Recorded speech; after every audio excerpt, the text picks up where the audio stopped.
over the weekend, we were all watching Kam Pringle. Kam Pringle, I felt like a month ago, let's say 2 months ago, was a Vol before the South Carolina game. Offensive tackle out of Dorchester, South Carolina. I thought that guy was a Vol. Had a weird feeling, got a little tip. He's going to end up at Tennessee. Mazeo Bennett out of South Carolina, another four-star prospect wide receiver, was committed to Tennessee. So what has happened? What's the common denominator between those two players who are out of South Carolina, who I thought mid-November were both headed to Tennessee? What's the common denominator between those two players, Caleb? They went to South Carolina after South Carolina beat Tennessee. Thank you. No, you're right. I like to say that one game doesn't matter, and it usually doesn't.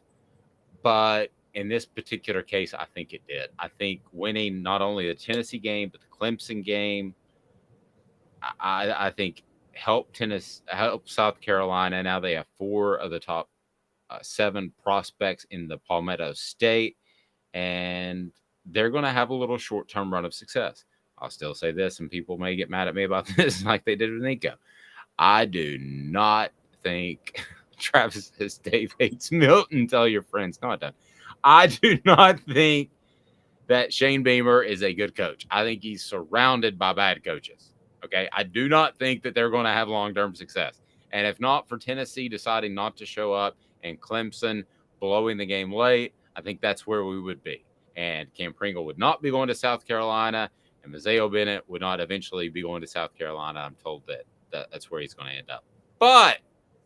But, Caleb, I have reason for optimism even after that decision by Pringle and what I believe is a pending decision by Mazeo Bennett. Would you like to hear that? I'm ready. Shoot, Dave. Okay. First of all, hit that like button. Make sure you're subscribed. If you're Kam Pringle or Mazeo Bennett and you grew up loving South Carolina, or you grew up loving Clemson for that matter, and you commit to one of those schools, and I believe Clemson is trending down, but in a much better place than South Carolina. I believe Shane Beamer's hit his peak, and then he's going to start to trend down. That's what I believe. It's what I've been told by a lot of coaches. They can transfer after a year. It's not like it used to be, Caleb, where you sign with somebody and you're tied in. You can't get out.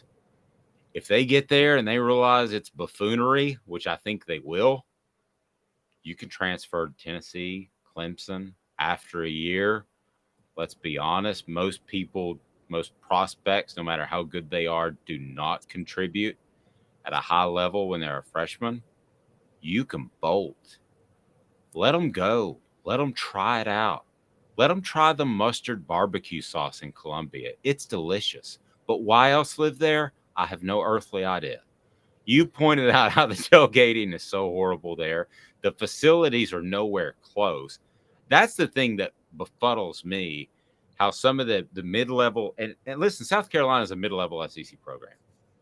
I don't get, Caleb, how they convince some of these prospects, and it may be NIL money, to go to a South Carolina that's a mid-level program with okay facilities as opposed to a Tennessee, Alabama, Georgia that have elite facilities. But they did. But the point is, don't lose their phone number. Don't get caught tampering, but don't lose their phone number because they might be strolling back your way in a year. Yeah, so I understood it when Steve Spurrier was there because Steve Spurrier had instant credibility and was already an SEC legend when he went to South Carolina. I think South Carolina at the time understood because they hired Lou Holtz before that. Open up the checkbook for the big name coach and see if he'll come. And Spurrier and Lou Holtz were two unique coaches who liked, would you say, projects? They loved taking on projects basically. And I think outside of that, you're right. It's a little bit tricky to see why they would do that. I just pulled up South Carolina's schedule, and Dave, I think you're right. And one of the reasons I think you're right is South Carolina, things don't start off that easy for them. I mean, they start the year off playing North Carolina and Charlotte North Carolina just played for the ACC title. I mean, North Carolina might be favored in that game. And then they have Furman. But then they go to Georgia. They're losing that. You can circle that as a loss. So they're probably starting 1-2. And I think you and I know this with football. I actually disagree with you. I think a lot of football narratives and history is written because of one game changing everything. But in recruiting, do you? I think in recruiting, I think in credibility, I think in I think in so many different ways. I think one game changes everything. Look, we talked about it over the phone last week. If Chuck Smith doesn't send 13 men onto the field or 1,800 defensive linemen onto the field against LSU in 2010 and Tennessee wins that game, what do you think that does for Tennessee recruiting in 2011? I mean, game changer. Yeah, total game changer. I think that, don't get me wrong, LSU had the number one recruiting class in 2001, that Nick Saban's second year there. But let's be honest, beating Tennessee in the SEC championship game, that probably did a heck of a lot for their 03 recruiting class. That did wonders. And also that, I mean, we don't even need to talk about how that set Tennessee on a downward spiral that they, to this day, haven't recovered from. And so I do believe that. I think with South Carolina, where I think matters is that I also believe that with momentum, you can get worse as the season goes on or get better. I think we saw Tennessee this past year. One of the reasons Tennessee was so good was because they cashed in on, I think we would say, a relatively easy schedule to start the year. Their 3 Power 5 programs were a Pitt team that had a new quarterback, and then Florida and LSU, who both had new head coaches, and they got LSU at the perfect time coming off a bye and a noon game show. Basically, a bunch of things went their way to help them build that 5-0 start. But once you build it, you got a lot of confidence. Then, you can carry that momentum. South Carolina, it's the reverse.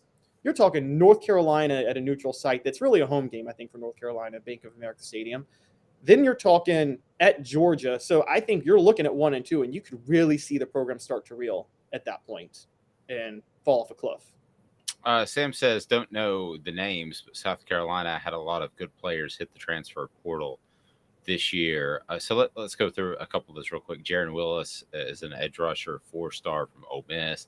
Sidney Fugar somehow has 0 stars. I've never seen that before, but he's from Western Kentucky. So I don't know. He's going to change the course of the Gamecocks.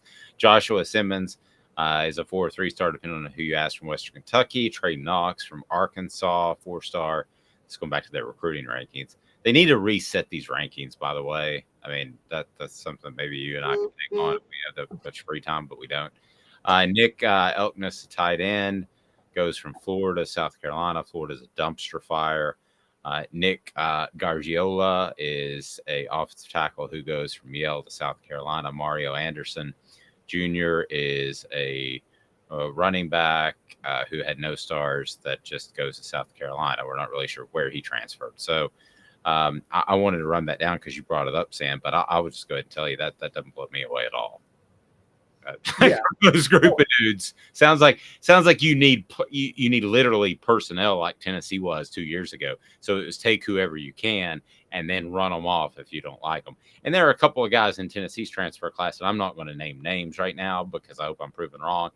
But I can tell you there are a couple of guys that aren't players, and they're going to get run off at some point. That's college football. That doesn't mean Josh Heupel's a bad dude. Doesn't mean Shane Beamer's a bad dude. That's college football. And it doesn't help that Shane Beamer embarrasses himself a lot. I actually agree with what Travis just said. Shane Beamer acts like a child. If you guys followed his recruiting war that he started with Maryland last month over losing, I'm forgetting the player.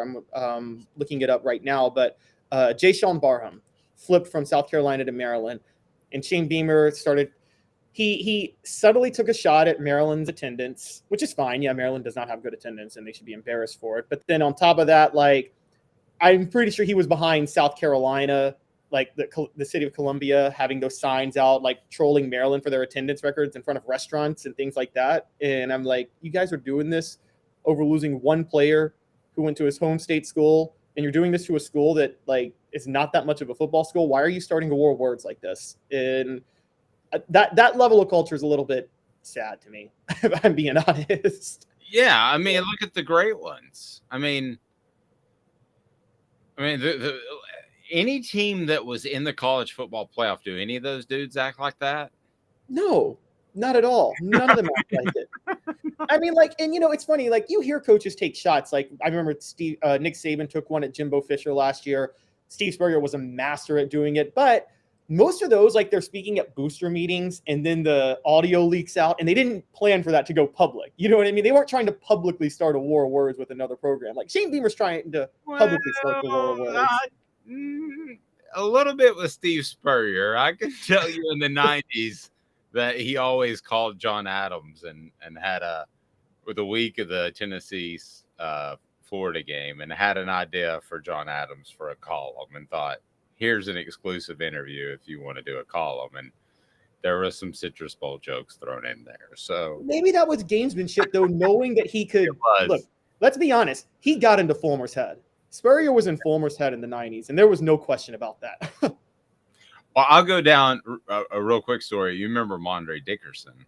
Oh, yeah. I remember Mondre Dickerson. I interviewed him. I said, is there any difference between the coaches in Florida week and other weeks? And he said, yeah, they get real tight.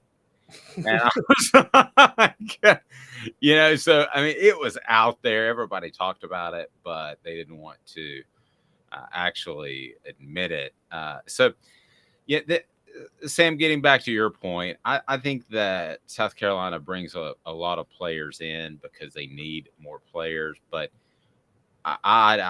there's no question that Tennessee is trending up and South Carolina is based off what they did in the last two games and a close game in the bowl game. They're treading water. Maybe they're swimming a little bit ahead. But which would you invest in if they were on the NASDAQ? I mean, Tennessee or South Carolina? Oh, Tennessee, easily. Wouldn't even think about it. And that game. But again, the other side is, you say, a short-term run. You know this, Dave. Short-term success run can turn into long-term success if you play your cards right with recruiting. Hashtag Dabo Swinney and Clemson.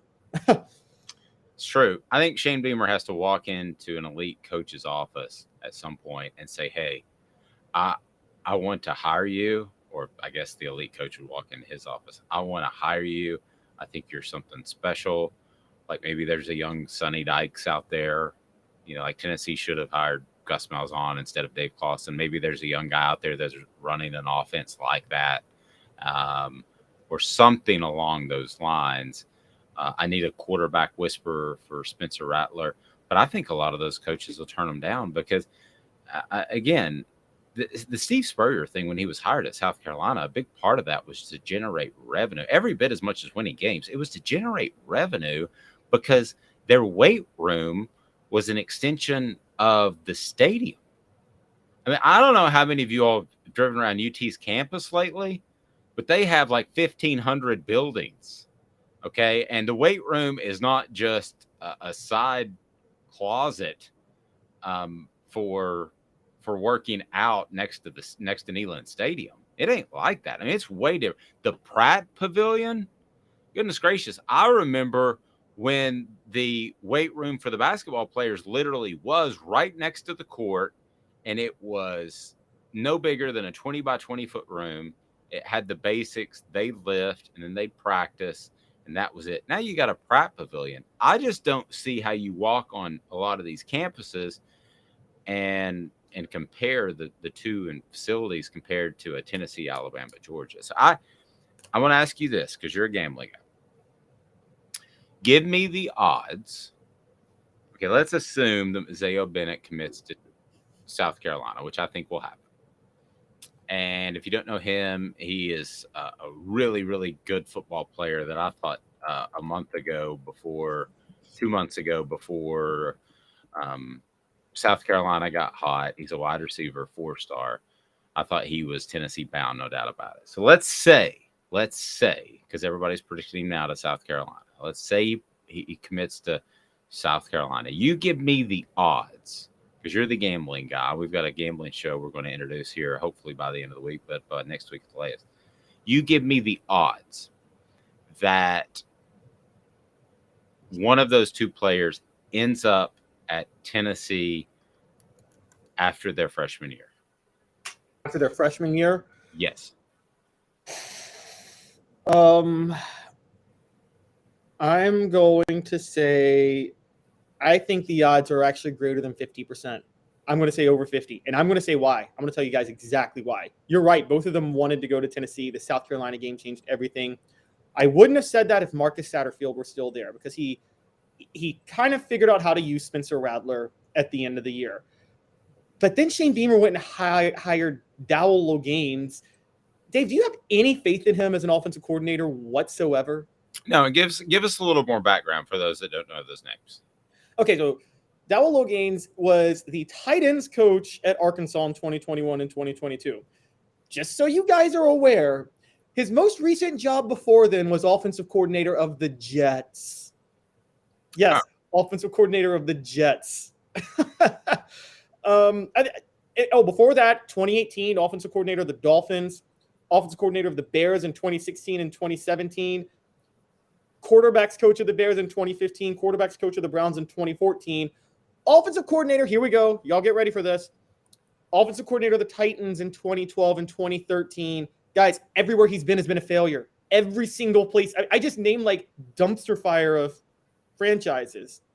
Well, and who in the heck would leave a program that is supposedly up and coming like South Carolina is supposedly doing, right? Okay, that supposedly that's what they're doing right now, because 2 big wins at the end of the season and a close bowl game. So supposedly if they're on the rise and you have a young quarterback to work with, why would you leave? That's red flag number one. Which Marcus Satterfield did, yeah. That's a monster red flag.